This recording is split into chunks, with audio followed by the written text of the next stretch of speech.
Lagi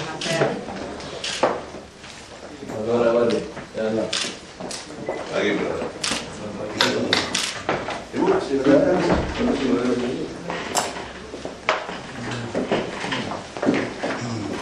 yang di luar ini. Iya. Assalamualaikum warahmatullahi wabarakatuh. Waalaikumsalam. Pagi Pak Gubernur dan kawan-kawan. Berpanggil Pak Ahok aja ya Pak. Pak Suki itu kepanjangan. Pertama-tama tentu kami mengucapkan terima kasih banyak atas waktu yang diberikan untuk kami untuk melakukan audiensi di pagi hari ini. Sebenarnya sudah lama Pak kami ingin Ya, pas waktu itu ke Ya. Cina ya, jadi ada balapan. Cuman ya kami cocok hari inilah ya.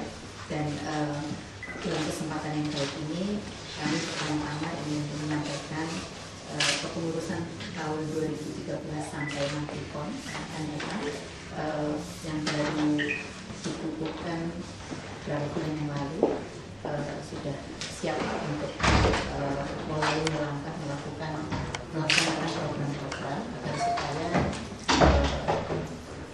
kontingen DKI nantinya tetap mempertahankan kejuaraan umum, karena selain dari itu merupakan satu kebanggaan dari Pemda, tentunya juga merupakan cerminan ya dari keolahragaan nasional. Nah selama ini atlet-atlet DKI itu merupakan atau memberikan dominasi lah terhadap kesertaan atlet dari Indonesia, ya, kurang lebih sekitar 60% lah biasanya itu yang mengisi formasi atlet-atlet pelatnas.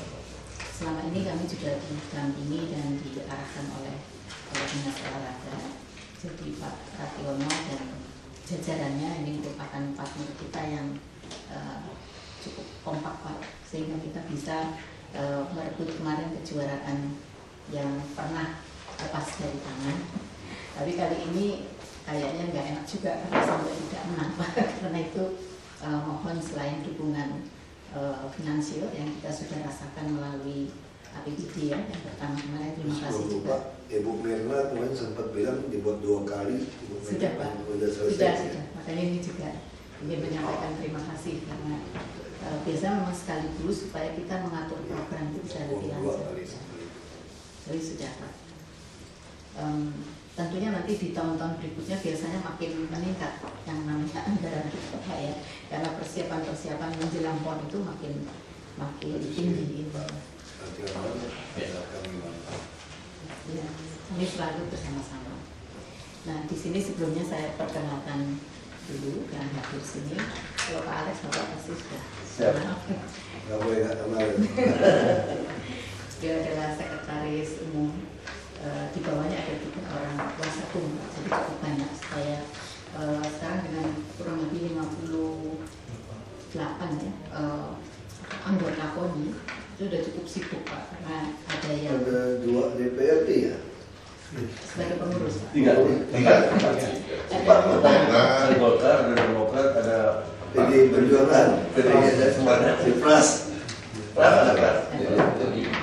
Sedikit ada lah masalah. Sedikit ada masalah. Iya, cuma anggota DPRD. Tapi tetap aja Pak ada potongan juga. Kepotong juga. Kemudian Pak Audi, saya kira Bapak juga sudah kenal ya, dan pelayanan kepada pelaku olahraga. Ini satu unit baru ini Pak. Mantan lah ya pada DPRD. Jadi mau kurang apa lagi mau DKI. Kemudian Pak Ijo, Bapak juga Jadi pasti nggak mungkin nggak kenal. kenal. Mantan juara dunia katanya. Dan Impres, Bina Prestasi ada di bawah Pak Ijo Pak. Jadi cukup berat nih tanggung jawabnya karena 71% anggaran, 71-80% anggaran larinya ke sana untuk pembinaan prestasi di bawah Pak Ijo. Kemudian ada Pak Markom, dia adalah dari Humas dan Mitigasi. Pak, jadi kita perkuat juga aspek-aspek good governance ya, kemudian risk management, dan sebagai salah satu dari BPK ya, saya kira akan sangat kuat kita di dalam hal pengawasan. Masih aktif Pak? Sudah Pak, dari 2009. Kalau masih aktif malah nggak bisa Pak. Malah nggak bisa, karena jadi objek ya. Jadi bahasanya sudah sama dengan pemeriksa. Kemudian Pak. Asal dia bilang udah tahu caranya mau diperiksa yang mana gitu. Ada lain itu. Dia udah tahu cara nyetelnya gitu lah. Kemudian Pak Gede, saya kira juga tidak asing lagi. Beliau juga di PNI dan Saya kenal suaminya profesor. Iya. Jadi nggak perlu diperpanjang lagi, pasti Bapak lebih tahu daripada kami menangani Pak. Itu udah belum nih Pak, yang musuh ya. Gedung Iya. itu. Belum itu apa? Jadi kami sudah survei Pak, langsung ke lokasi, terus suratnya kami kirim ke BPKD supaya segera penyerahannya ke Pemda. Jadi kalau itu udah penyerahan langsung kita panggil pengusaha sama Bapak sudah dibawa. Langsung bikin semacam apa kan? Ya.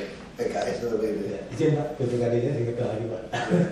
Kalau yang ingatkan Bapak Tapi gitu kan? Iya. Kadang-kadang ini terlalu lambat ini. Iya. Saya juga kalau udah nggak langsung lupa.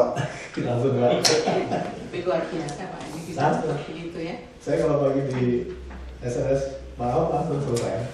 Saya lama-lama. Biar cepat. Betul Pak. Pelayanan. Itu juga nggak sampai surat-surat pakai memo-memo lah. BlackBerry aja udah. Jadi yang kemarin nyampe nggak Pak? Saya kirim Bapak Yang mana? kemarin. Surat Enggak, di SMS. harusnya masuk ya, lebih cepat. Harusnya pas sudah masuk. Aku lupa loh, ratusan. Pokoknya kalau udah masuk, saya eksekusi aja udah. Pokoknya saya udah ngomong, saya eksekusi. Supaya saya nggak, karena begitu pindah ruangan, kopi rapatnya beda. Kopinya lain lagi. Iya. Dari tadi pagi urusan apa apartemen yang tidak ada izin, itu dokumennya langsung orang buta yang dipres panti kita selesai kerja itu baru turun dari mobil itu. Lagi soal PKL baru masuk ke soal kereta MRT itu masuk ke sini. Jadi kalau saya nggak langsung eksekusi lupa saya pasti. Atau ke mentarinya kepenuhan kadang-kadang. Nah kita mesti duduk baru bersihin rame-rame dengerin gitu apa jawab. Udah. Belum dibahas lagi itu ya? Belum. Berarti baru. Baru kemarin sih. Oh iya. Ya. Itu kelemahannya itu. Nah, saya udah sering pegang yang pen ya. Ini mungkin ibu catat saya punya ini aja. Jadi kelemahannya encetnya nggak bisa sekaligus semua kan? Iya, nggak boleh. Satu-satu. Ya satu-satu. Mereka ada orang kontak laporan sama saya, dia terus broadcast pasti ke diri. Saya nggak kebaca. Karena begitu broadcast saya udah suruh aktivis yang nongkrong di ruangan saya itu dilihat aja semua. Broadcast semua kita dilihat. Nah kalau ada sering broadcast punya nggak ngaruhan, nggak ada berita apa, dia dilihat kontak. Supaya kasih orang yang lebih bagus. Karena nambah BlackBerry itu pusing. Istri saya suka parah. Jadi saya mesti pakai BlackBerry yang mana yang langsung jangkau kamu. Terus ada khusus itu Pak, jangan dicampur lagi. Wah, saya bilang kadang-kadang pusing juga. Iya betul. Yang mana? Ya, baik Pak. Jadi memang misi KONI ini cukup berat karena mengamankan kejuaraan itu yang nantinya akan diselenggarakan di Jawa Barat itu biasanya kans dari tuan rumah kan besar Pak. Dan mereka mulai sekarang ini udah bersiap-siap.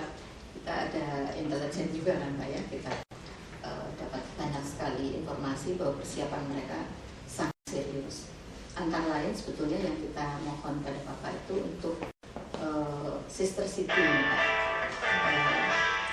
Karena beberapa kota itu punya kesediaan juga untuk memberikan dukungan ya kepada olahraga.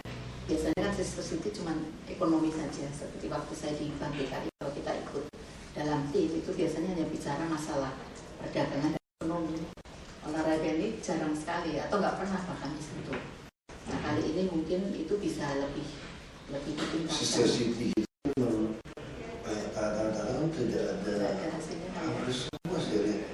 Izin Pak Wagub, jadi untuk sisi dan informasi kalau dengan dinas olahraga, Beijing, Tokyo,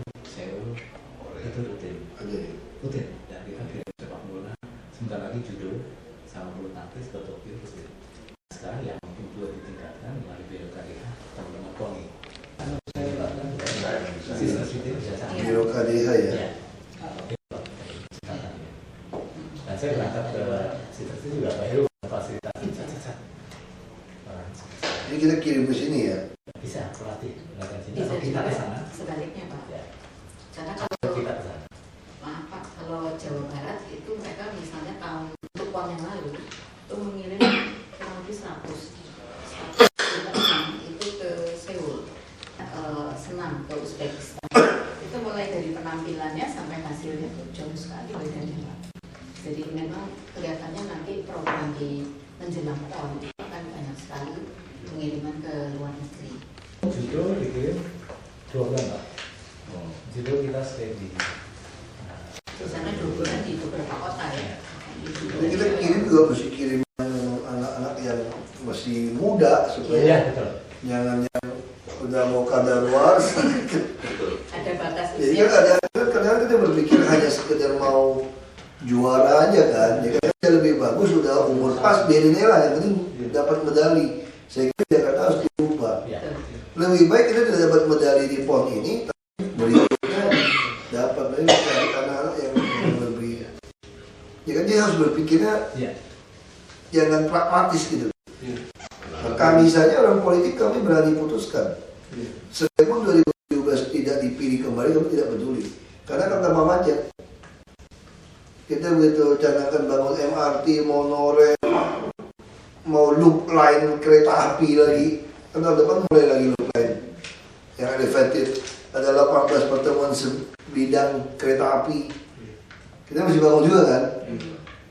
Ini mau buat gorong-gorong lagi, kita nggak boleh dating gorong-gorong air limbah segala macam. Ini akan sampai masa akhir kami kacau balau, menurut orang kan maki-maki. Kita nggak peduli. Kita juga berpatokan pola transportasi makro DKI harus selesai. Sistem air limbah harus selesai. Termasuk normalisasi sungai waduk. Segala risiko nggak mau tahu, termasuk PKL. Udah sikat semua, kita dorong masuk. Kamu nggak mau pilih saya pun terserah. Kau nggak, itu Jakarta tambah lama, tambah konyol karena yang salah Jakarta benar. Dan penduduk tambah banyak kan? Bukan penduduk tambah banyak, orang luar tambah banyak, lebih teman dagang di sini. Coba aja pedagang kita semua itu PKL. Saya kira lebih dari 80% bukan orang Jakarta semua. Tapi itu yang di seolah-olah demo kampanye segala macam marah-marah itu bosnya yang orang Jakarta yang nyewain jalan-jalan gitu loh, lapak itu loh. Itu yang masalah gitu loh. Kalau yang buat itu dia juga takut. Kita datangin dia takut kok. Kita datangin dan kita ngomong dia udah gugup. Kenapa? Ya karena baru setahun 2 tahun di Jakarta gitu loh. Dia pun udah gugup dari kita datang gitu kan. Tapi yang galaknya orang kita ini yang nyewain 1 meter apa 1 petak di Tanah Abang bisa 2 juta sebulan di jalan raya gitu loh. Itu nggak masuk Pemda lagi ya? Masuk Pemda aja nggak boleh bu, jalan raya disewain. Trotoar semua tuh, wah betul-betul. Ya 30 tahun RW kita juga main, RT kita juga main semua. Jadi semua mau jadi RW RT bisa nyewain lapak, tempat parkir, bikin kios. Ya udah kita nggak peduli lah. Anda nggak mau pilih kembali pun masa bodoh. Iya. Kita lawan aja. Tak. Kita nggak mau peduli. Lawan aja. Ya Pak Gubernur, sekalipun nggak kepilih udahlah. Ya mungkin ada yang bilang beliau memang nggak mau pilih lagi 2017 jadi presiden. Iya, ratingnya paling tinggi ya Pak. Presiden ya nggak usah ikut pemilu kada lagi kan. Serius juga ya. Tapi kita harus pikirkan orang politik kan. Kita orang politik kan selalu berpikir tentang terpilih kembali seperti apa. Nah kami tidak berpikir sebagai orang politik. Saya berpikir seperti aktivis saja loh. Sampai hari ini saya kadang-kadang lupa saya wakil gubernur. Saya ngomong nggak seenaknya aja, saya kayak aktivis saja. Tapi ada satu kata-kata yang kurang enak di masyarakat. Seenak jidatnya itu Pak Watu pasti hilangkan. Kalau ngomong seenak jidatnya aja tuh, aduh itu kadang-kadang nyanyi. Ya kita keluar, bikin apa? kita rapat itu padat, keluar ruangan dan dekat wartawan. Itu harus bisa jawab itu. Langsung refleksi. Kadang-kadang ya saya pikir ya ngarang-ngarang jadi lambat jawabnya gitu, kalau mikir-mikir kata-kata gitu. Saya udah setengah lebih jinak ini, kata-kata saya udah kurangin banyak. Tapi nggak apa-apa. Tapi memang masalah kita kalau perumahan kita nggak mau keras, Anda bangun 1 juta unit udah dijual gitu. Dan manusiawi kan, yang bapak 67 tahun, dia offer 45 juta. Ditanya bukan Marunda di Kemayoran, ditanya, kenapa bapak lepas? Ini rumah bagus untuk bapak. Dia jawabnya manusiawi. Saya dari lahir sampai umur 67 ini tinggal di emperan sungai dan tidak punya uang. Sekarang saya tinggal di rumah susun. Ada yang mau ambil sewa 45 juta. Ya saya balik ke sungai, punya uang 45 juta sekarang. Manusiawi dong. Saya pikir kalau saya pun saya kan pilih seperti itu. Untuk apa saya tinggal di rumah susun 2 kamar? Saya tidak punya uang juga. Sedangkan sekarang saya kembali ke sungai 45 juta. Mungkin kawin lagi saya kira-kira. Tadi nggak ada yang mau kan? 7 tahun kan? Kalau dia mati mau sebentar lagi mati, dia bisa kayak film mafia. 50.000 nih dikeluarin, cium sekali kok bayar sekelembar gitu loh. Kasarnya begitu, jadi sangat manusiawi gitu. Jadi Jakarta harus seperti orang tua. Anak yang kira-kira bisa boroskan harta nggak bisa dikasih harta. Ya. Tapi Anda saya pelihara gitu. Jadi Anda jual nggak bisa. Yang mesti jelas. Sama tempat dagang. Semua orang tahu teori dagang. PKL dagangnya di mana? Ya di jalan. Tempat orang lalu lalang. Karena nggak mungkin orang datang nyari barang di PKL. PKL cuma dekatkan diri pada pembeli. Tapi itu jalan raya. Nah, solusi gimana? Anda harus masuk ke samping, harus ada keramaian, harus ada gedung orang lewat. Pasti nggak cukup. Taman-taman, saya lagi suruh kaji nih di dinas UMKM. Semua taman kita harus dibuat jalur jalan setapak untuk orang jogging, untuk orang jalan, tapi ada tempat orang PKL jualan. Jadi sama, Anda mendekatkan diri ke pejalan kaki, pejalan kaki yang lagi nongkrong di taman. Jakarta harus tambah taman, tapi tamannya dirancang bukan benar-benar taman semua gitu. Harus ada tempat orang jalan, jogging, jadi tempat ada PKL, taruh barang jualan. Nah, terlalu dilatih PKL-nya. Lu kalau buang sampah sembarangan, gue sikat. Lu kalau jual oversewa ke orang lain, gue sikat. Nggak mau tahu. Lu kasih nama. Turun ke anak, boleh. Menantu boleh. Cucu, tidak boleh. Kok nggak boleh? Kan nanti udah turun ke anak kamu, kan anak dia lagi. Mau cucu kamu, tapi statusnya sudah anak dia gitu loh. Ya hanya ada batasan anak mantu. Kalau cucu, repot. Cucu mana? Cucu tiri, cucu apa, pusing saya. Pusing, nggak bisa. Jadi kalimatnya hanya anak dan menantu. Loh, itu cucu saya. Itu anak menantunya anak kamu udah gitu loh. Hitungannya. Jadi nggak ada alasan. Jadi kamu nggak bisa over. Kan di Jakarta, misalnya kayak Blok G, kita mau tata mau nyambung dengan Blok F Tanah Abang. Blok F rata-rata sampai bisa 200 juta, dari Blok A, B semua per meter. Blok G nggak laku, karena nggak ada jembatan penghubung. Ada sebelah gedung orang, saya sudah itu dinas UKM, lo tawar mau jual nggak gedungnya, yang nangkrak itu. Kita beli. Begitu kita sambung, bayangkan, ini ada PKL yang dagang sana bayar harian. Jadi orang pemula bisa hidup. Tapi itu bisa jadi bajingan nih. Mau jual, nanti semua orang Belitung yang beli di situ. Kasih bahan dagang.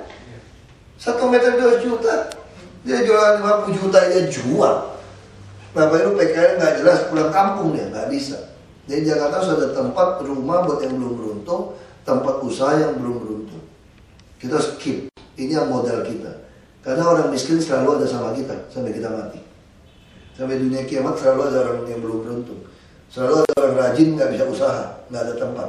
Jakarta ada mau usaha apapun gampang, asal nggak punya rumah dan tempat usaha. Nah itu gimana mau beli gitu mahal? Kecuali kita sediakan dan harian bayarnya.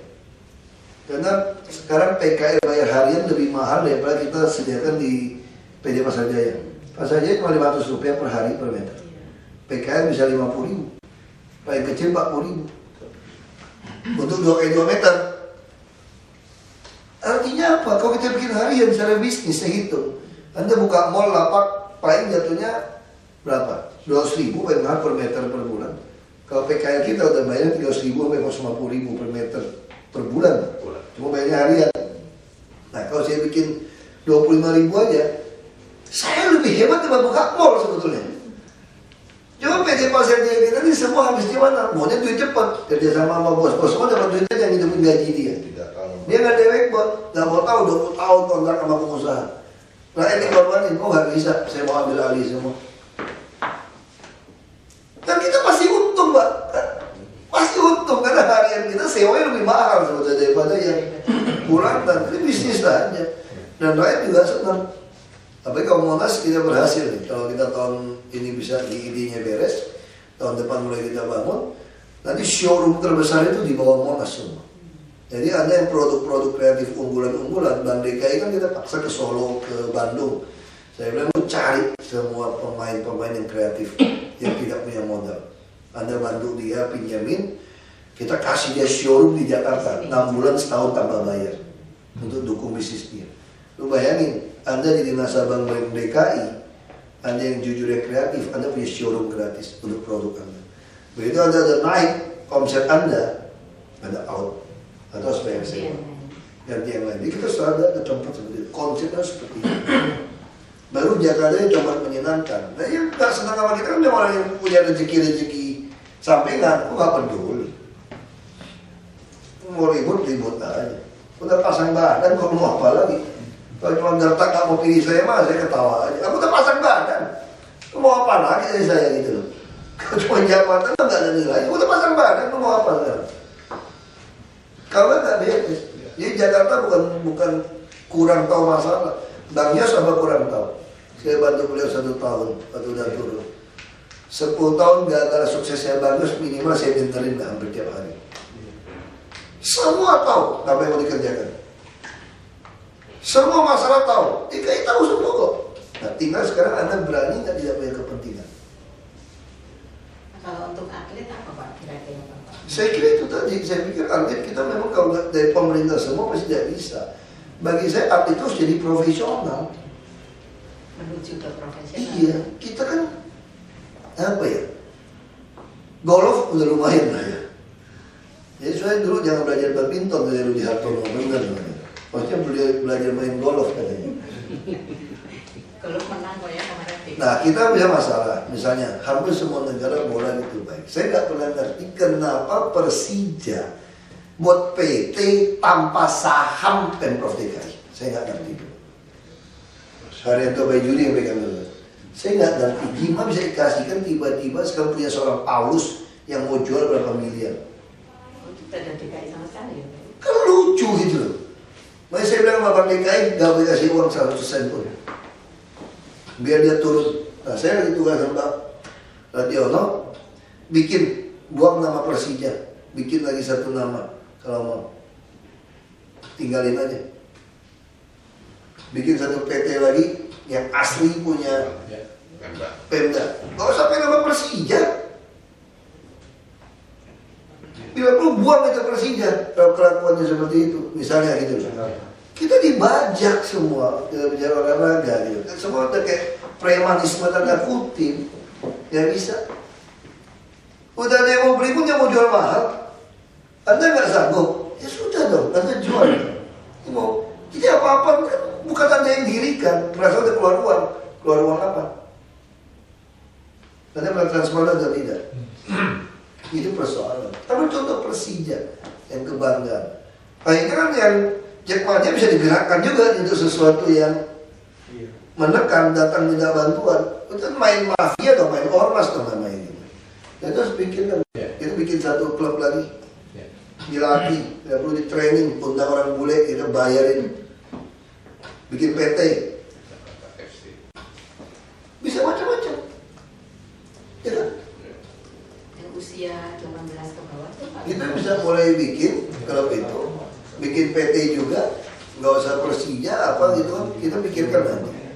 Nanti sahamnya tuh semua BUMD kita. Semua BUMD kita, harus dipanggil mereka. Semua BUMD kita punya saham. Saya nggak percaya kita nggak punya tim sepak bola yang hebat. Bagus Pak. Di Jakarta kirim pelatih atau kirim anak-anaknya keluar, pokoknya semua BUMD pemegang saham, lupakan itu Persija udah kalau gitu caranya. Itu dibajak dong, dan kita nggak kuat tuh, nggak bisa ambil, lucu nggak? Itu saya nggak ngerti kenapa Bang Gus lakukan.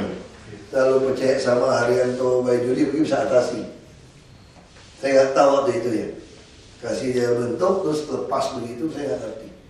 Ini jadi kayak PT nggak jelas nih, ngambil uang nggak jelas ini. Biarnya turun klasemennya terus kalau itu caranya. Nggak usah tanding. Kita siapkan, kita punya stadion utama loh di Taman Benjamin.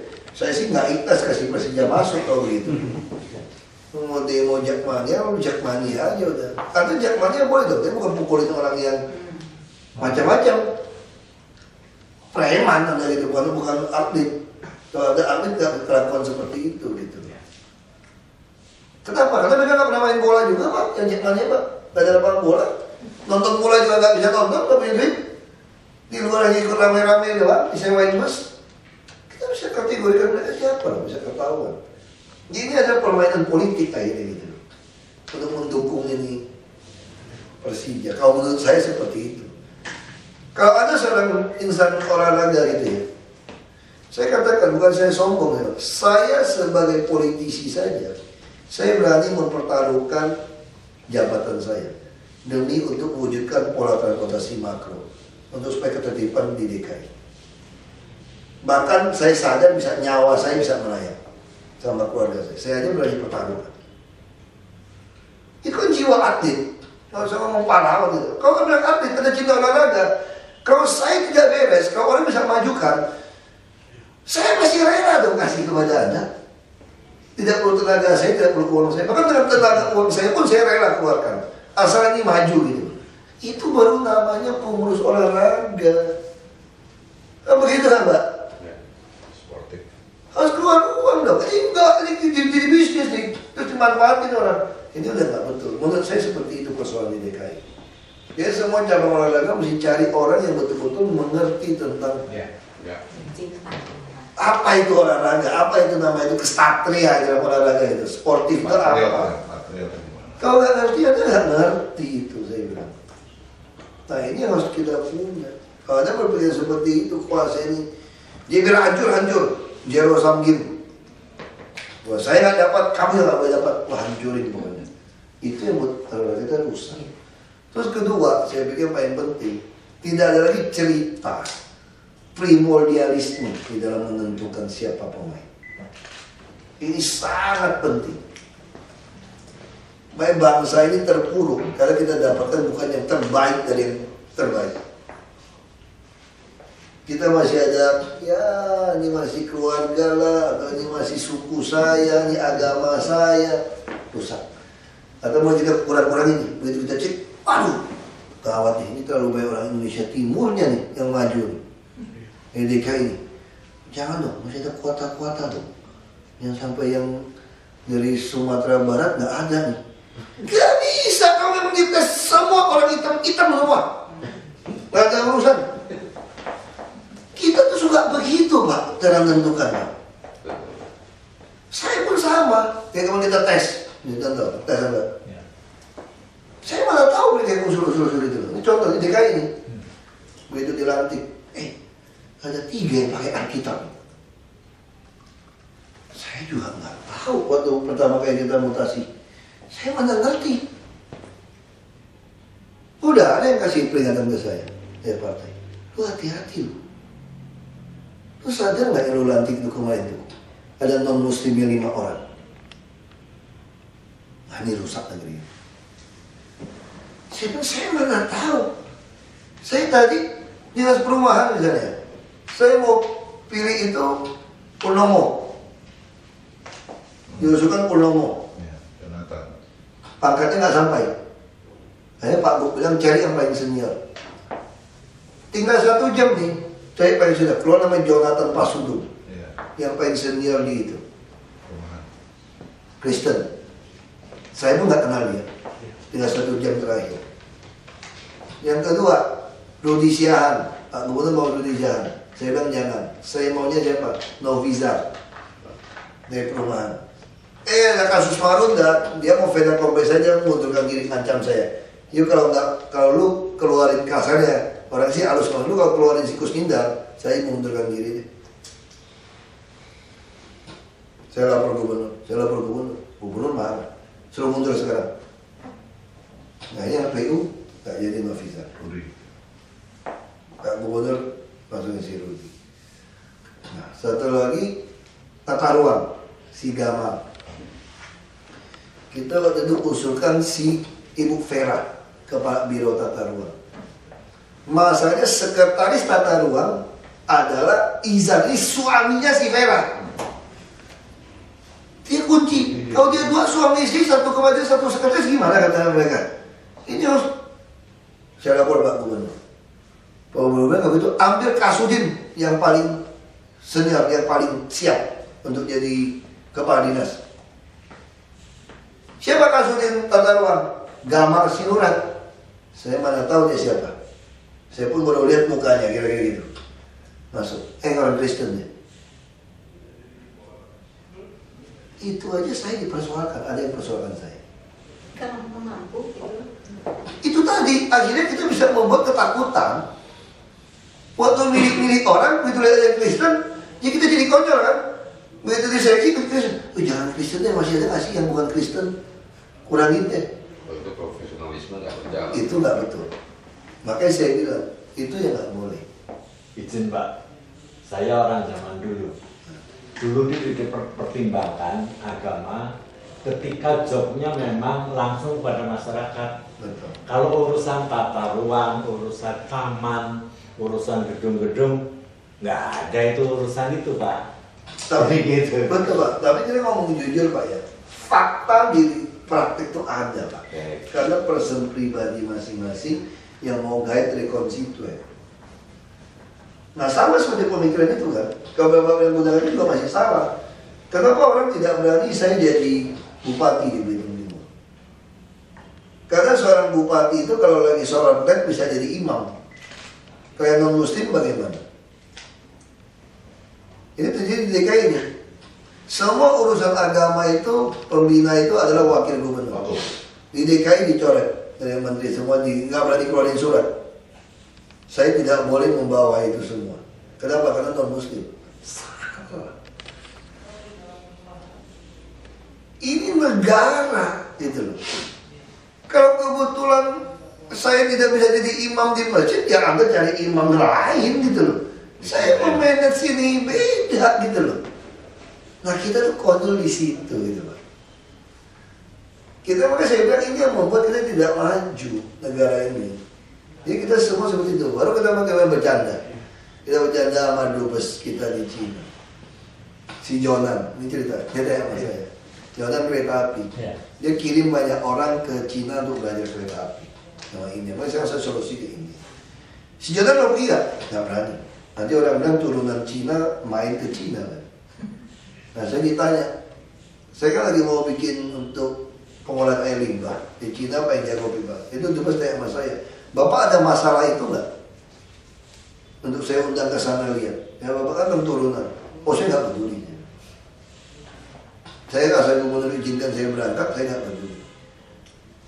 Saya pergi. Nah bisa contoh. Ini yang menarik lagi dia cerita. Kita ini bukan budaya Arab loh, kita dipengaruhi India sebetulnya. Kalau kita ngomong jujur, akar bangsa kita ini lebih cenderung India sebetulnya. Kalau kita ngomong ya, jujur nih kita sebenarnya saya kira ini lebih cenderung ke India. Tapi tiba-tiba sekarang ada gerakan kita lebih ke Arab dari orang Arab terakhir itu. Mohon maaf aja saya bilang. Nah ini kejadian lucu, tender dari Jeddah ke Mekah kereta api. Yang bisa paling cepat, paling murah siapa? Perusahaan Cina. Lalu di Arab keluar peraturan yang kerja harus Muslim. Di daerah sini dong, masuk ke Mekah nih. Apa solusinya? Suruh orang Arab kerja? Nggak mau. Nggak mau dong. Suruh orang Indonesia kerja? Nggak bisa. Orang Indonesia kerja 18 jam dianggap udah perbudakan. Ngurusin ikan 1 ton 7 orang. Di Cina 1 orang ngurusin ikan 1 ton. Ini perbandingan. Gimana solusi perusahaan Cina itu? Ini cerita Pak dulu sama saya. Untuk mengatasi itu. Oh gampang sekali loh orang Cina. Satu hari 5.000 kuli langsung ngucapin asyhadu an la ilaha illallah. Langsung Islam.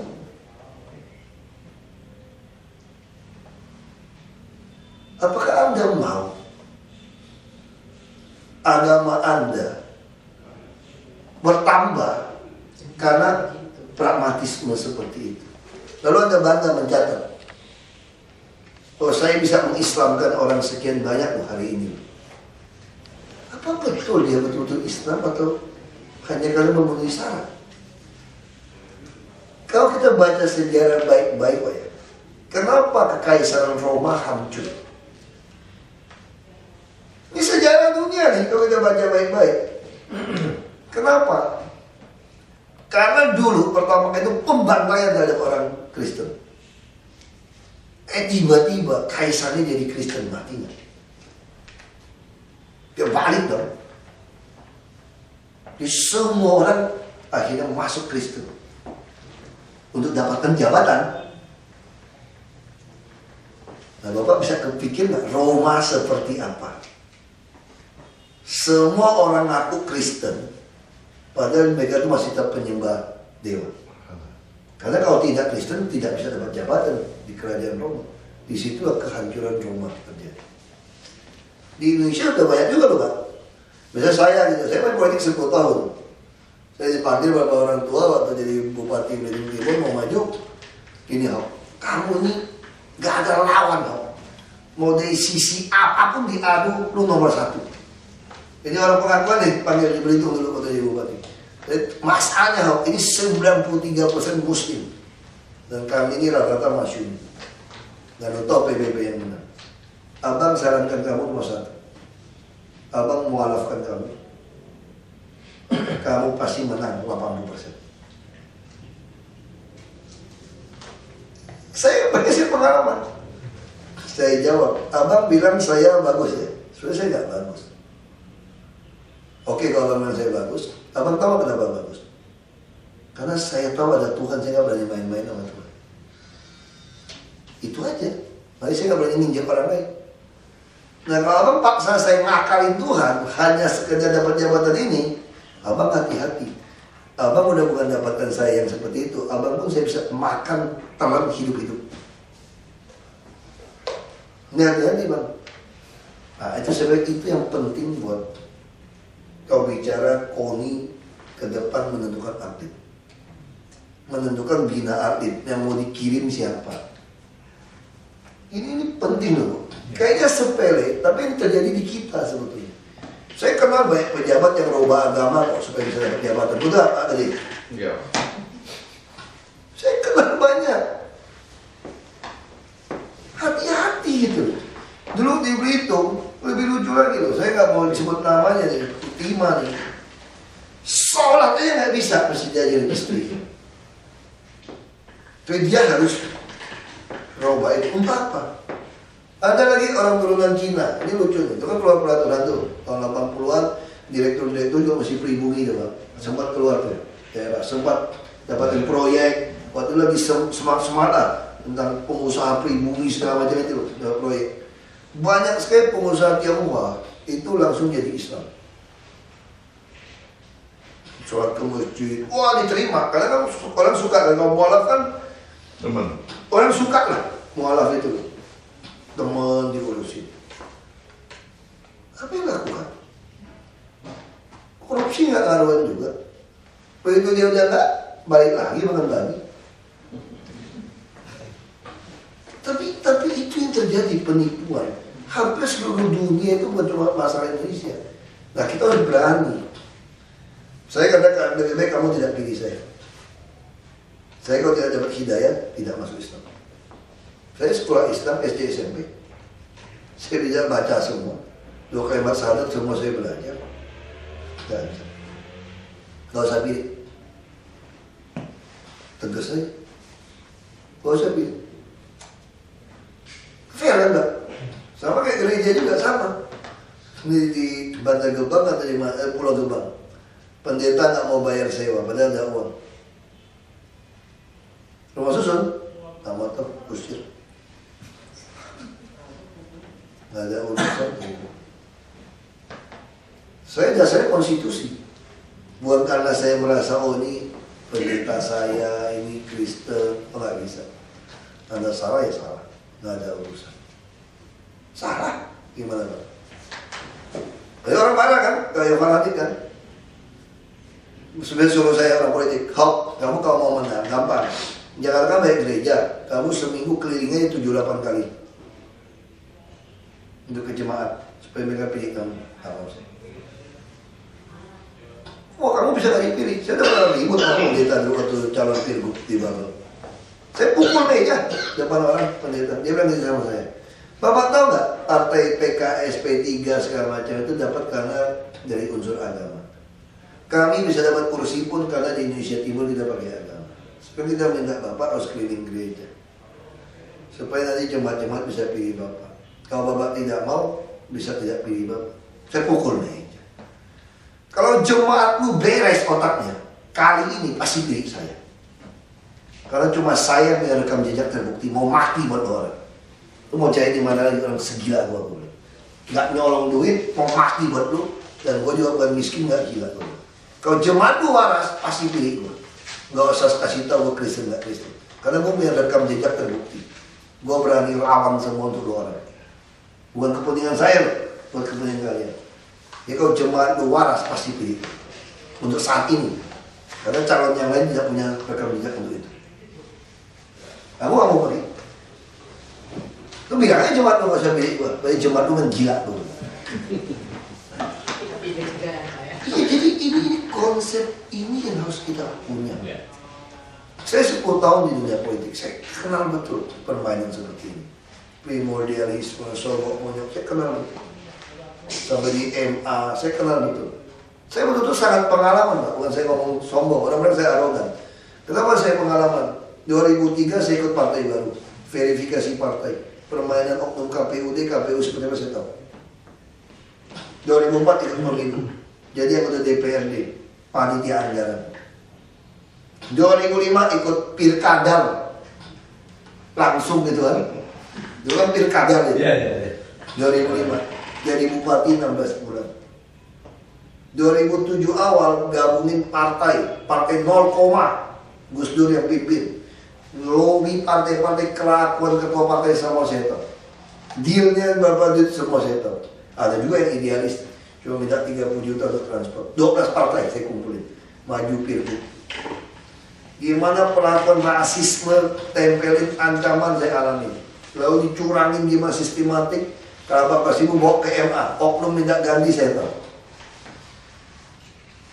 2007 gagal, Juni saya terpilih jadi sekjen partai PIB. Harusnya saya ketua umum, kalau menurut semua delegasi.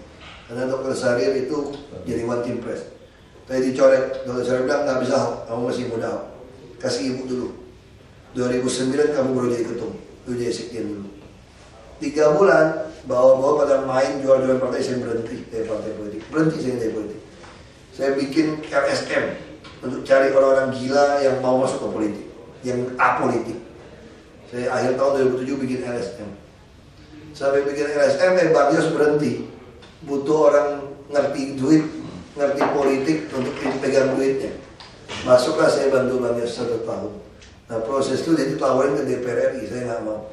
Saya mau Baron Sumut, bener nggak partai-partai ini terbuka apa nyogok? Saya ikut. Saya tahu bullshit seperti apa. Lalu saya ikut DPR RI, nggak juga ke Golkar. Nah, saya pikir Golkar ini lebih TBK. Ditaruh nomor 4, nggak mungkin jadi. Cuma 3 kursi. EMK putuskan suara terbanyak. Nasib saya, masuk saya di DPR RI. Di badan legislasi 2,5 tahun. Ngurusin apa komisi 2 dari birokrasi KPU, aku dendam sama mereka. Masuk badan legislasi, konflik tanah, sengketa tanah, aset negara, saya panjang.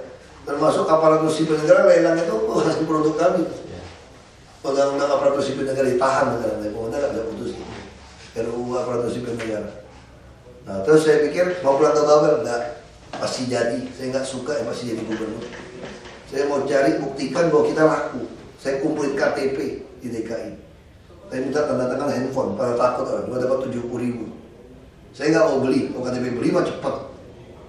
70.000 asli tanda tangan, bikin nomor handphone. Nggak bisa, udah drop. Tawarin, maju dari Gerindra. Maju. Jadi saya udah pernah ngumpulin KTP, saya tahu cara permainan KTP gimana, ditawarin orang gimana, verifikasi gimana, sampai digabung partai. Nah baru ketemu partai yang nggak beda uang. Kamu mau berhenti nggak? Ya saya hanya berpikir sekedar ikut saja. Yang penting saya udah membuktikan kepada anak-anak muda bahwa kalau kamu jujur, kamu berani, ada partai yang nawarin kamu gratis. Sekalipun kamu nggak maju, sekalipun dipecat. Waktu itu saya dianggap dipecat dari DPR RI karena menerima pinangan Gerindra, dan Gerindra juga nggak bisa nyalonin, cuma 7. Aku rela dipecat, nggak apa-apa. Minimal saya bisa membuktikan ada partai yang mau menghargai saya seperti ini tanpa bayar, cukup, walaupun nggak bisa maju. Tentu jam-jam terakhir PDP nggak ada pilihan. Pilih juga. Padahal saya udah diketawain orang, saya di DPR udah ketawain semua. Lu pecat tuh, biarin, saya bilang.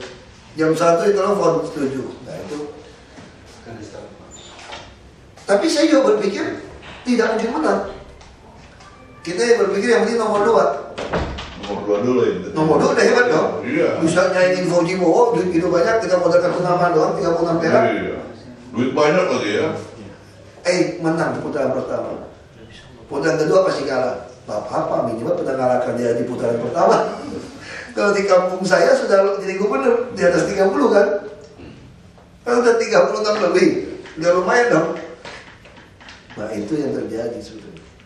Ini nasib aja udah. Berantem terus. Jadi saya pikir tuh kita harus berpikir seperti itu Pak. Kalau para pengurus harus berpikir seperti itu. Kalau saya tidak mampu, lepas aja. Ngapain paksain? Contoh Persija kan kagak mampu, kagak mau lepas tadi. Terus sahamnya buat PDK, terus saham siapa yang kasih kemarin Pak? Kan lucu kan? Tiba-tiba Persija bukan punya kita sekarang gitu. Punya Paulus ya yang pegang. Jadi PT-nya itu akal-akalan supaya bisa masuk kompetisi. Jadi sekedar bikin PT gitu loh. Tapi masa kan PT kan yang pegang Persija Pak. Sahamnya nggak Salahnya sih. Sahamnya kita nggak kuasai, terus Persija saham DKI full. Adanya direksi, masa sekarang tiba-tiba yang di Israel itu yang punya saham? Dari mana teorinya? Ya. Makanya saya bilang semua BUMD harusnya nggak boleh sumbang 1 sen pun kalau dia tidak ada saham. Karena Anda tidak tanggung jawabkan dengan baik.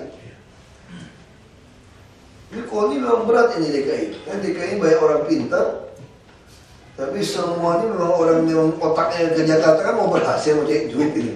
Dan tanah di DKI itu mahal sekarang. Ini masalah. Godaan hidup terlalu tinggi di DKI Pak. Kalau ke mall itu, waduh. Banyak tawaran. Jadi DKI ini beda di kampung saya kan. Kalau Sabtu Minggu kita ke laut, mancing, di got di mana udah nembak. Kalau di sini mancing pun mesti pengen punya yacht. Udah pengen punya yacht, pengen parkir lagi kan. Udah pengen punya pulau. Anak saya yang baru remaja aja bisa ngomong gitu pulang. Pak.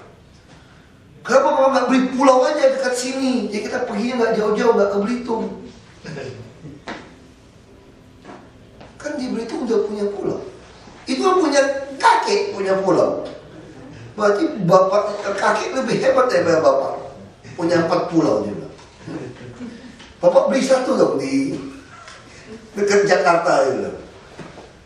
Kecil begini kan. Nah makanya saya bilang ini anak kecil aja bisa berpikir seperti begitu. Nah baik kita yang dewasa kan. Nah ini bahaya. Istri saya pun ngomong begitu. Lu pulau Belitung mah capek itu pulau Belitung kita mau bangunnya. Kalau Jakarta lu cuan tuh ada untung. Memang tidak mudah Pak. Kita dalam keluarga saja kalau kita tidak bisa bedakan dengan baik, rusak. Di Jakarta ini mau duit berapapun gampang Pak. Duit berapapun gampang. Banyak tawarin saya tanah begini. Pas Pak ada 3 hektar pinggir jalan. Aduh gak ada duit belinya, duit gua gak cukup. Tinggal bos bilang iya aja, nanti gua beliin. Bukan dia yang beli gitu, gua cariin gitu. Ada yang bayarin dia bilang. Tinggal bos bilang iya aja. Iya, pokoknya tinggal diatur. Pakai nama siapa? Itu permainan ini tuh di daerah semua sama, Jakarta sama. Jakarta lebih berbahaya. Katanya paling aman Pak, tanda tangan fakta integritas. Percuma. Dia kitab suci ditaruh di kepala juga dilanggar. Apa? Yang paling jangan jangan kayak gini. Kita ini sebetulnya ngomong jujur ya, kita ini hidupnya antara percaya ada Tuhan sama nggak ada Tuhan saudara. Kita ngomong jujur aja tuh. Jadi Tuhan kita tuh lama-lama Tuhan itu jadi Tuhan berhala. Saya mulai khawatir, saya bilang sama teman-teman, Tuhan kita itu Tuhan berhala. Apa Tuhan berhala? Kita takut sama dia tuh karena kita takut kehilangan harta. Kita nyembah dia itu karena supaya kita berhasil, kita kaya, kita ternama. Jadi kita tuh nggak tulus sebenarnya tuh ikut Tuhan. Kita ngomong jujur tuh itu sebenarnya gitu. Kita mulai memperdaya Tuhan, kita dapat uang curian, kita bantu supaya nipu Tuhan gitu. Ya kan, bantu fakir miskin, yatim piatu, segala macam itu kan, bangunin rumah ibadah, itu kan tutupin gitu loh. Dan gawatnya kayak di gereja, makin nyumbang punya, makin jadi ketua gereja. Ya gak tahu dia korup dari mana, gak jelas, lemplang-lemplang dari mana. Itu faktanya begitu Pak. Yang nemplang BPPN itu, berapa banyak pengurus gereja yang top-top itu. Hidup enak. Tapi itu tadi kan, nah kita jadi lama-lama tuh nggak jelas gitu. Kamu lakuin apa gitu? Saya nggak tahu ya. Saya sih sudah susah saya. Kadang-kadang saya di kelompok non Muslim saya dianggap misionari Kristen. Di kelompok Kristen saya dianggap sesat, ambisi. Kita bikin kelompok baru. Makanya teman saya bilang kita sewa ruko, kita buka gereja baru nih. Karena untung Pak, buka ruko Pak. Asal pindah khotbah yang baik, orang kasih puluhan, kalau dia jadi kaya Pak. Perpuluhan itu. Itu masalah. Dan bagi saya ini dunia ya begitu. Tapi yang penting bagi saya, Bu Ekonnya ngomong jadi panjang. Tadi mau tanya Koni. Jadi saya harus cerita panjang lebar. Bagi saya itu bukan soal teknis. Teknis itu mudah. Tinggal ada duit seperti Ibu bilang. Judo, yang mana yang jago? Negara mana? Kirim. Berenang? Kirim. Mau menang? Atletik, senam, kirim. Badminton atau apa, itu sih kita lah, nggak usah ke mana-mana. Volley, basket, ya ini kirim, main, bisa seperti itu. Masa kita kalah sama Filipina? Kalau dipikir logika itu nggak kalah, kita bisa kirim. Itu teknis mudah. Yang paling susah tuh jaga hati kita ini tadi. Jadi kalau bahasa singkatnya gini Pak, kita ini bukan tidak tahu apa yang harus kita lakukan, tapi kita tidak peduli untuk tahu. Jadi bukan don't know, tapi don't care to know. Itu masalah kita sebetulnya. Jadi kalau kita semua bisa berbalik seperti itu, nah saya sering bicara sama beberapa profesor. Saya bilang kadang-kadang ilmu ekonomi yang Anda bawa dari luar ke Indonesia nggak cocok. Kenapa? Ya, saya juga belajar, sekolah master harus belajar. Kenapa nggak cocok? Kalau di luar negeri, Anda bekerja secara individual, egois pun akan keangkat semua. Kenapa? Karena sistemnya sudah satu set. Jadi Anda bekerja sendiri, ngangkat nih barang. Karena dia udah rangkaian. Mereka tuh sistem sudah ada. Kita nggak bisa, bangsa Indonesia. Makanya founding father kita ngerti sekali tentang gotong royong. Kita mesti tangan gandeng tangan, sama-sama kerja baru bisa naik nih bareng. Nah ini Indonesia. Jadi caranya gimana begitu? Kita harus masing-masing berpikir mengusahakan kesejahteraan kemakmuran kamu. Karena kesejahteraan kemakmuran kamu adalah orang banyak adalah punya saya juga. Kalau di luar negeri nggak apa-apa. Kenapa? Karena negara yang akan merangkai mereka. Kalau kita belum sampai tahap itu. Maka teori ekonomi kita tuh teori ekonomi gotong royong dan kooperasi itu tadi. Kita mesti sama-sama, tapi gotong royong pun jangan KUD kepala untung duluan gitu loh. Ini mesti betul-betul orang yang duduk mikirkan keuntungan semua anggota. Karena kalau keuntungan semua juga keuntungan saya gitu loh. Nah itu teori ekonominya kita sebetulnya. Jadi benar kalau kita dari gotong royong apa kooperasi itu benar. Cuma kita hari ini jadi salah. Kalau udah kepala bingung duluan, orang nggak ada trust. Nah ini ujung-ujungnya apa? Soal kepercayaan. Kalau kayak atlet, pelatih, atau ya wasit lah, keluhan soal segala macam. Begitu mereka tidak percaya kepada pengurus KONI, ibu ngomong apapun selesai. Seuzon kan, ada persepsi. Ibu mau kasih dia emas pun dia bilang ini pasti pahit di dalamnya. Padahal ini emas. Itu mau tekan supaya prestasi lebih baik, dia bilang ini pasti neken duluan. Ini mau susahin saya nih. Karena nggak ada trust. Saya Kepercayaan itu kan penting kan. Kalau ada itu, kita ngomong apapun kayak sekarang Pak Jokowi. Kalau saya ngomong, orang udah lihat saya udah marah, udah kesel. Nama aku juga memang agak ngekin, mau dipukul punya saya. Ya kan, nama aku memang mau nantang punya Pak Jokowi datang kan beda gitu ya kan. Yang ngomong apapun orang percaya. Nah, kalau saya kan tampangnya agak nyebelin gitu, lalu udah mau dipukul aja gitu kan. Tapi kalau yang rasis, lihat muka saya lebih kesal kan. bagus Pak. Diteriakin waktu di mana-mana. Cina mau ngatur-ngatur kita. Udah gue balik. Siapa bilang Cina? Enak aja bilang gue Cina. Juga ngamuk, gak ada yang berani ngaku. Gue suka bercanda juga. Kalau bilang gue Cina, biar lu rasa dipukul Cina sekali-sekali gitu. Enak aja lu bilang gue Cina. Enak aja Cina. Makanya juga sipit kayak orang Cina. Kalau di gelodok ya dikira gitu. Mana bisa sih? Cuma kadang-kadang pada kita ngomong, jadi mana bisa sih dari turunan Anda persoalkan saya gitu. Cuma saya bukan masuk Islam, kalau kemarin bapak saya dapat hidayah masuk Islam, saya sudah dianggap Melayu. Betul nggak? Berarti Anda bodoh, saya bilang. Masih ikutin Stadbat Belanda. Itu Belanda yang bikin Stadbat untuk membedakan mana pribumi non pribumi. Kalau masuk Islam jadi pribumi. Itu cara Belanda membedakan. Berarti Anda masih kerasukan rohnya kolonial Belanda. Belanda sekarang pun udah nggak seperti itu. Ini Belanda yang kolonialisme dulu gitu. Nah itu yang terjadi di kita. Saya kira sih itu sih Bu. Kalau saya sangat yakin kalau kita mengerti tentang konsep 4 pilar ini kita lakukan, kita kan mewujudkan keadilan sosial semua adil.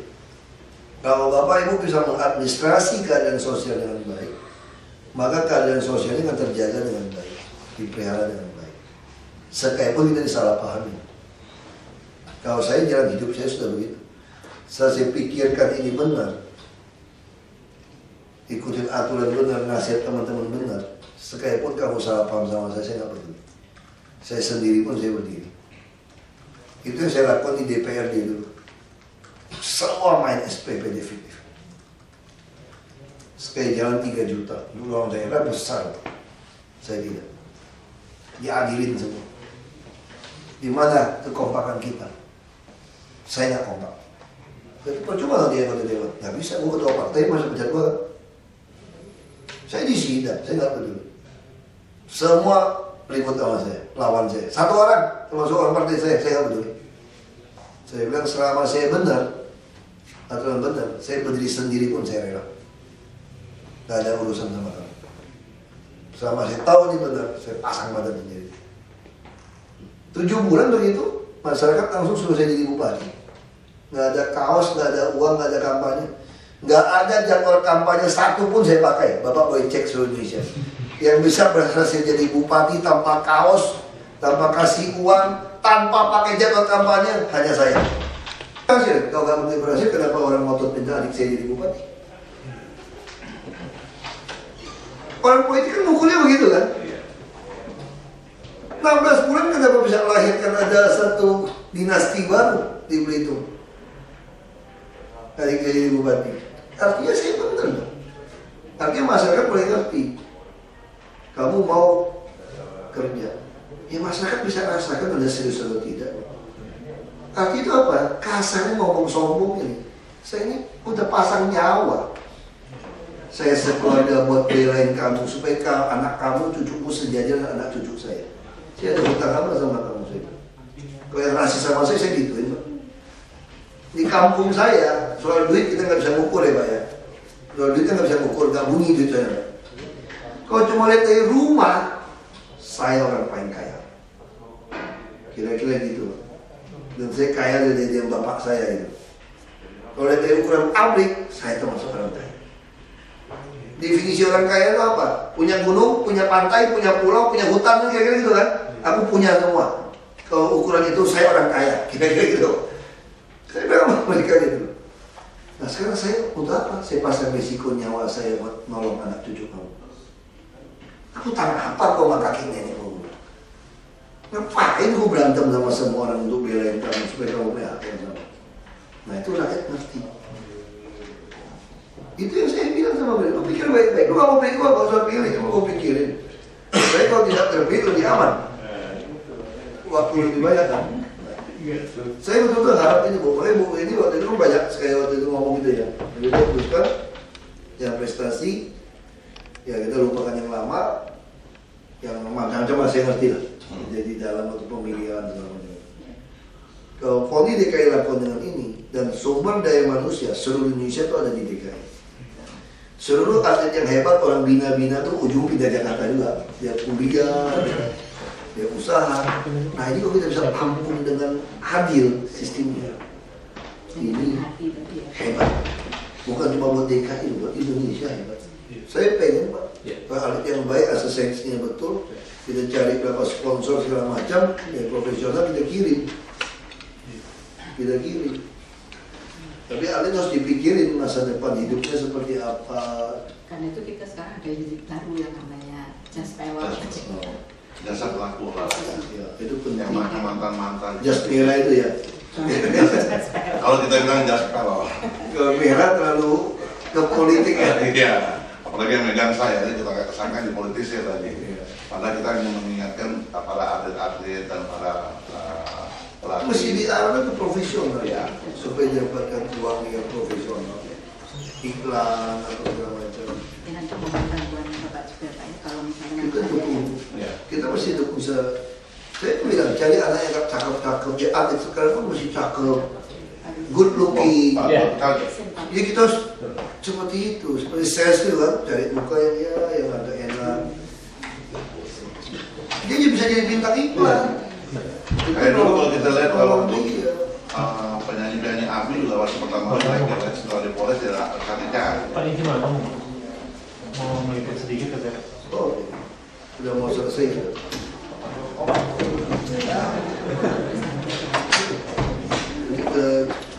Bapak Ibu udah sering masuk dari ruangan Pak Fon. Iya, kita mau masuk ya. Gimana? Ya ini usulan Ibu ini luar biasa kan, karena pengalaman kita kalau atlet-atlet kita dikirim ke negara-negara yang memang jago di bidang itu, ini biasanya prestasi langsung berubah total. Nah kita juga berpikir bagaimana mendatangkan pelatih ke sini. Tapi kalau pelatih ke sini, dia tidak punya teman latih yang udah hebat, sparring partner lah istilahnya gitu ya. Nah kita lagi pikir harus menjelang PON, kita harus banyak menganggarkan dana seperti ini. Nah terus yang kedua, kita tentu ingin di dalam memilih orang itu tidak ada prinsip suka tidak suka secara pribadi, tapi harus secara sportif, profesional, yang terbaik dari yang terbaik. Ya kita tidak boleh lagi ada jatah-jatahan nih. Ini kan orang di Jakarta kan banyak pendatang. Misalnya atlet yang terbaik itu semua dari Indonesia Timur misalnya. Nanti kita jangan berpikir, oh nggak boleh nih, mesti ada yang dari Barat dong jatah sekian, dari Tengah mesti jatah sekian untuk keseimbangan, tidak bisa. Jadi kalau memang mesti diputuskan semua yang atlet dikirim dari DKI adalah orang Jawa Barat, ya Jawa Barat. Nggak ada istilah nanti Betawi mesti 1-2 deh. Atau Semarang, kayak juga Semarang 1-2 deh. Nggak bisa. Nah yang kita maunya tuh yang terbaik. Karena ini Jakarta harus jadi sebuah model para pengurus yang kredibel. Ya. Ibu, itu saya juga kita bicara, kalau pengurus yang sudah tidak sanggup, ya kalau Anda sportif sebagai insan olahraga gitu ya, harusnya mundur lah, memberikan kepada yang betul-betul mau bekerja. Jadi jangan sampai lagi nih kamu pegang terus gitu loh, udah turun prestasinya masih nggak mau serahkan juga. Contoh Persija gitu loh. Tiba-tiba PT DKI nggak punya saham, kita juga bingung dulu. Kenapa nggak ada sahamnya Pemprov DKI? Kita mau minta ambil alih nggak boleh, mau dijual, kan kacau kita kalau gitu kan. Ini bisa turun terus. Nah gimana caranya? Nah itu kan contoh. Ya kita harus bisa jelas gitu. Kalau Anda betul-betul cinta terhadap olahraga, Anda rela kan gitu kan. Sama kami sebagai orang politik, saya bilang sama Pak Jokowi, kita tahu kan macetnya tambah gila nih, karena kita bangun banyak MRT segala macam, pasti gila-gila nih. Ini resiko kami bisa tidak terpilih loh 2017 ini. Karena orang bilang mana macetnya. Nah ini mesti makan pir pahit. Nah kami aja rela, sekalipun kami tidak dipilih. Ada yang marah-marah nggak mau pilih saya, cuma 7 turunan kamu sumpah nggak usah pilih saya juga nggak apa-apa. Asal pola transportasi makro di DKI beres, termasuk soal air limbah ini beres. Itu target kita untuk selesaikan. Termasuk perumahan, normalisasi sungai waduk mesti beres. PKL mesti beres. Kamu salah paham sama saya terserah. Nah harusnya insan olahraga lebih sportif daripada orang politik dong. Karena di dunia ini cuma 2 orang jangan dipercaya, penjual mobil bekas sama politisi. Kalau di Bangkok kayak gitu, karena tuh suka bohong kayak gitu kan. Nah kami aja berani lakukan seperti itu. Harusnya insan olahraga pengurusnya harus seperti itu. Itu sih pemikiran kita. Anggaran untuk ngirim atlet ke luar itu. Jadi kita siapkan APBD, maka siapkan juga yang lain mesti arah atletnya profesional. Sampai saya bilang atlet yang dipilih itu kalau sama imbang gitu ya. Cari yang atlet itu cari yang agak good looking lah, yang agak cakep supaya dia bisa jadi bintang iklan gitu kan. Ya bisa bintang iklan, mungkin jadi pemain film gitu kan.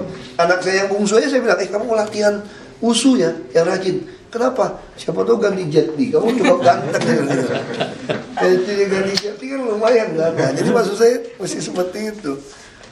Itu kita bicara berapa hal. Termasuk soal keuangan juga kita bicara supaya cepat, hibah-hibah sosial itu mesti cepat. Nah kita bicara seperti itu. Nah kita senang dengan pengurus inti ini, saya kira bisa kerja profesional dengan prestasi yang sudah ada, dan kerjasama dinas olahraga dengan KONI juga baik. Ya, ini penting. Kalau negara-negara tujuannya kira-kira mana Pak? Tergantung. Kalau kamu mau belajar sumo kirim ke Jepang gitu kan. Kalau mau belajar badminton ya kirim ke Mas Ico, nggak usah ke luar negeri gitu loh. Ya kan kita udah lihat nih. Umumnya ke Korea ya. Nah dulu kalau senam ke Eropa Timur biasanya, misalnya kalau senam. Bola kemana Pak? Nah, bola saya nggak tahu nih, ke Brazil kali ini. Pak, kalau hibah sosial itu bentuknya apa sih? Seperti apa gitu? Hibah sosial, kasih uang. Untuk apa gitu? Kan untuk biaya-biaya semua atlet pelatih kita gaji juga. Langsung kita turunkan kepada KONI. KONI berangkat kan butuh uang. Masa pakai uang buku ini? Apa sih dong simpanan uangnya? Cara mempercepat supaya cairnya cepat, birokrasi cepat itu gimana? Udah cepat sekali sekarang. Udah saya paham. Caranya cepat, SMS kasih tahu saya pada hambatan. Dan KONI kita tuh ada 5 anggota DPRD loh jadi pengurus. Anggota DPRD DKI. Nah, dengan kerjasama eksekutif yang baik ada DPRD, beliau juga mantan di sini. Saya kira mudah. Yang penting sekarang kita ada hati aja. Ya. Ada kepercayaan daripada para atlet kepada pengurus bahwa seperti itu. Ya. Dan kita lagi ngajuin multi-years untuk bangun. Berarti kendalanya cuma multi-years. Iya, bukan kendala multi-years, kendalanya itu tunggu nasib dari DPRD. Ya Pak, masalah kartu Jakarta Pintar, kan ada beberapa siswa SMK yang belum bisa mencairkan. Itu gimana sosialisasinya? Karena ada peraturan itu tadi, SMK swasta yang tidak bisa. Yang negeri semua bisa. Kenapa? Karena kita ini mendahului pusat. Pusat itu payung hukum undang-undang itu hanya wajib belajar 9 tahun. Kita udah 12 tahun di sini. Nah jadi itu ada kendala kan. Jadi kadang-kadang negara kita ini ada persoalan. Kitab suci kita langgar, peraturan-peraturan yang menyusahkan rakyat kita tidak berani langgar gitu loh. Kalau langgar ada oknum yang tangkap kami. Nah ini mesti kita juga hati-hati. Nah ini mesti kita terobos. Kita udah sampaikan kepada orang tua. Justru yang paling bahaya sekarang di sini transisi. Ketika orang lulus SD mau masuk SMP, saya sudah minta kepada dinas, pejabat itu tidak mau peduli. Kami sudah punya lurah baru, camat baru. Anda punya kesulitan apapun, sampaikan kepada lurah camat kami. Kalau dia bisa atasi, pasti lapor kepada kami. Kalau dia cuekin, bisa SMS saya juga. Yang penting kita harus saling mempedulikan. Kalau kita tahu informasi-informasi ada yang nyangkut, ada yang masalah, ada yang sakit segala macam, lapor aja ke lurah, ke camat. Kantor camat tuh sudah kita taruh kan ada dari dinas pendidikan untuk ngurusin. Jadi kadang-kadang masyarakat kita tuh tidak tahu. Misalnya kemarin di Johor Baru dilaporkan, satu sekolah miskin cuma dapat 5 KJP. Sementara sekolah swasta yang agak menengah, hampir semua dapat. Ini yang kurang ajar ini. Ini pas ada pungli, ada sogok menyogok nih. Nah kita kan ada yang lapor, ya kita akan turun tim. Nah yang penting itu. Tapi kalau orang nggak mau lapor, saya repot. Pengawasannya sendiri? Kita kan langsung turun. Pak Jokowi kan langsung turun ke bawah. Itu bukan pengawasan versi apa lagi, orang langsung nyelonong. Begitu kita laporkan ke beliau, ada kasus ini, beliau langsung turun ke lapangan lihat sendiri. Nah, jadi pengawasan kita udah sangat oke lah saya pikir. Nah, kita juga baru mau kerja sama lagi dengan Bappenas untuk melatih inspektorat dan BPKD untuk menciptakan sebuah tim ad hoc untuk melakukan pengawasan di dalam. Kita melakukan reformasi di dalam BPKD dan inspektorat. Nah, kita mesti temukan siapa agen perubahan ini. Baru dari sistemnya akan terus masuk. Nah, kita sebentar lagi akan seleksi promosi terbuka, Kepsek, nanti mau puskesmas. Nanti kita lagi cari kepala dinas. Mungkin nanti adalah wali kota. Nah, kita tes. Kenapa? Karena kami juga hasil seleksi promosi terbuka kan. Kampanye. Nah, itu yang mau lakukan. Sehingga nanti orang DKI semuanya ini tidak lagi berbicara dekat sama saya, dapat jabatan, tidak ada urusan. Anda harus melalui sebuah fit and proper test dan uji seleksi promosi terbuka. Baru Jakarta ini jadi betul-betul Jakarta baru. Konsepnya seperti itu. Pak, mengenai daging, Pak, subsidi daging. Nah, tanya sama Menteri Perdagangan. Dharma Jaya gimana Pak Dharma Jaya? Makanya itu yang kita katakan, kita lagi dengan Pak Hasan. Dharma Jaya ini mau kita bubarkan atau gimana, mau gabung dengan yang food station. Inti kan sederhana kalau bicara daging. Kita punya lokasi PD Pasar Jaya. Kita punya gudang gitu besar di Cipinang. Kita mau di tempat di Bekasi, ada di Lampung. Kita bisa kontrol. Nama pedagang itu susah. Anda jual 100 perak pun, kalau dia haji mumpung, semua jual 1000, dia jual 1000. Pedagang pasti begitu kan. Tapi kalau kita di PD Pasar Jaya, kami punya lokbin yang orang bayar harian. Nanti kami mau kontrol. Soal logistik kami kuasai, kami mau kontrol. Kalau ini barang kami jual 100, Anda maksimal cuma bisa jual berapa? 150 atau berapa? Kalau Anda jual lebih dari itu, kami usir Anda dari tempat dagangan.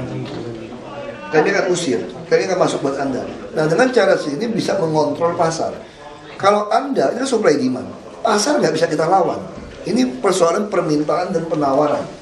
Kalau permintaan tinggi, pasti barang naik. Kalau penawarannya juga tambah tinggi, ya pasti harga akan turun. Nah, masalahnya di mana? Kalau kita mau operasi pasar, hanya kirim pasar 1 truk, 10 truk jualan, tidak bisa atasi. Kenapa? Tidak mungkin orang Cilincing pergi belanja di Kebayoran Lama. Tidak mungkin mau. Nah, kita beruntung punya 153 pasar PD Pasar Jaya.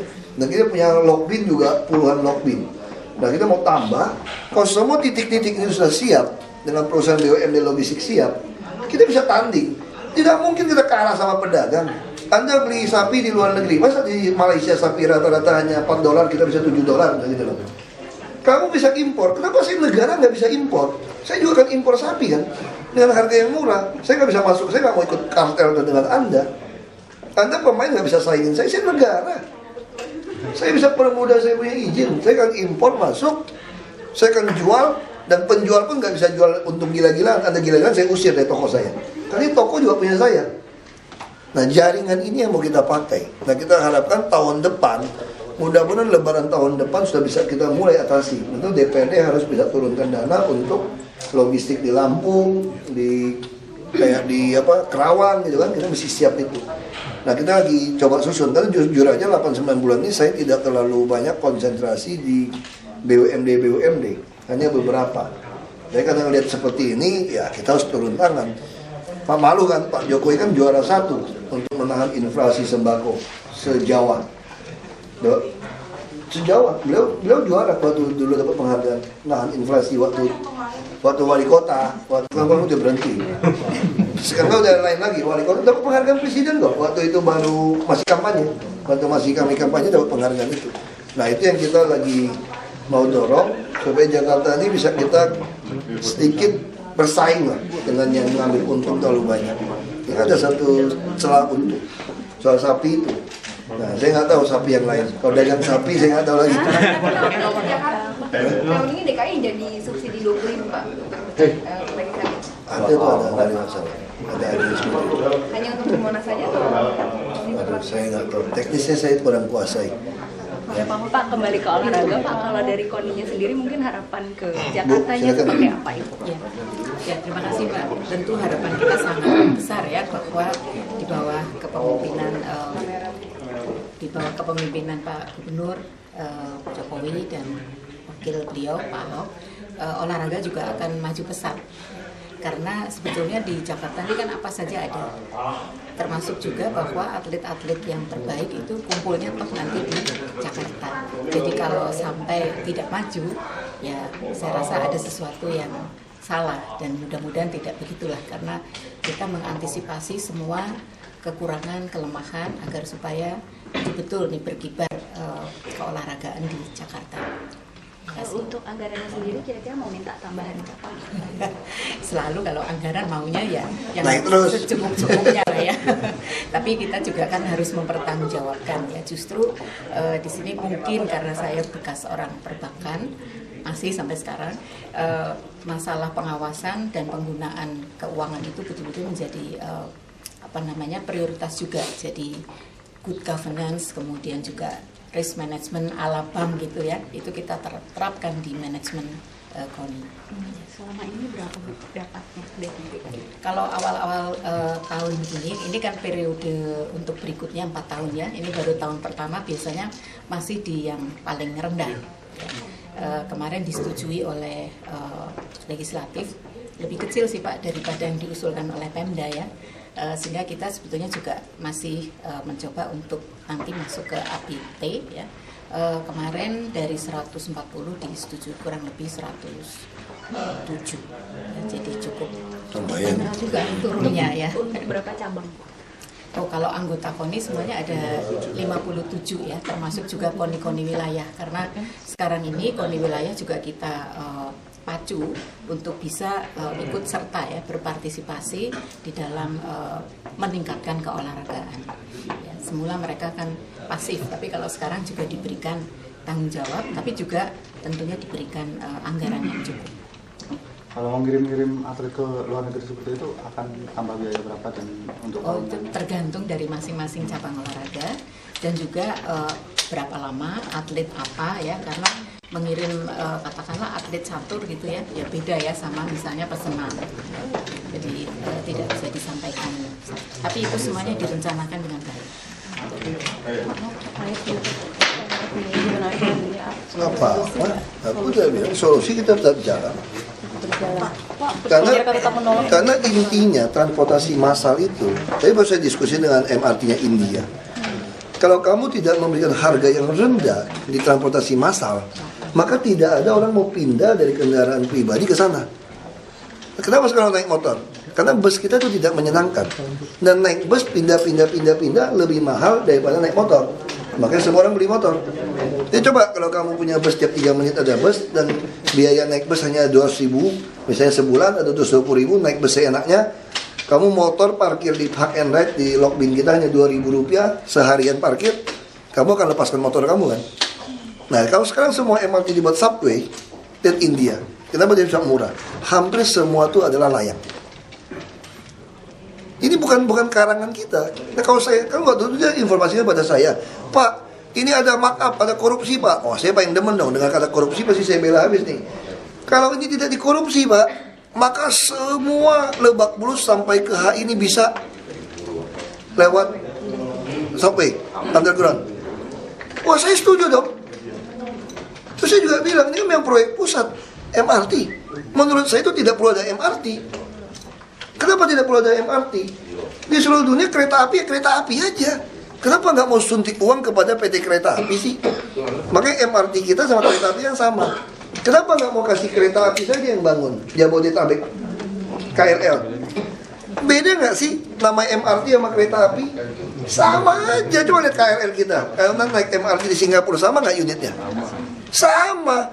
Nah kenapa masih bikin PT MRT? Itu saya ngomong. Kalau menurut saya nggak perlu ada PT MRT, suruh kereta api aja. Bikin 2 loop line lagi, putar loop line, elevated lagi, nyenggol Tangerang, langsung Bogor, langsung ke Bekasi, masuk ke pesisir utara, loop line lagi, ada 2, semua dinaikin ya, ada yang bawa juga. Jadi sehingga tidak ada pertemuan sebidang dengan itu. Utara, selatan, timur, barat selesai. Nah tapi sekarang kan sudah terlanjur. sudah ngutang dari pusat tentang PT MRT. Ya sudah. Nah, tapi kami juga tidak mau berdiri sendiri. Kami sadar harus digabung dengan kereta api. Makanya kita minta dari kereta api menaruh 2 direksi kepada PT MRT. Supaya nanti ke depan itu kereta api kita dan PT MRT kita tuh harus operasional sama. Jadi ada 2 loop line nanti, ada putar ini, utara selatan ada, timur barat ada. Bahwa di tengah-tengah ini ada monorer, ada bus. Dan bus akan dikurangin nanti. Karena tetap berbasis rare ini adalah transportasi massal yang sesungguhnya. Tapi untuk paling cepat kan mesti bus dulu gitu. Nah itu yang kita lakukan. Ya kalau dia mau kritik apa, itu ada kajian ya saya bisa jawab dengan benar gitu loh. Lalu dia bilang ngancam, gak mau pilih lagi karena tidak menuruti kehendak dia. Saya bilang udah kamu sumpah ya 7 turunan jangan pilih saya lagi. Gampang kan? Yang penting ini semua mesti selesai.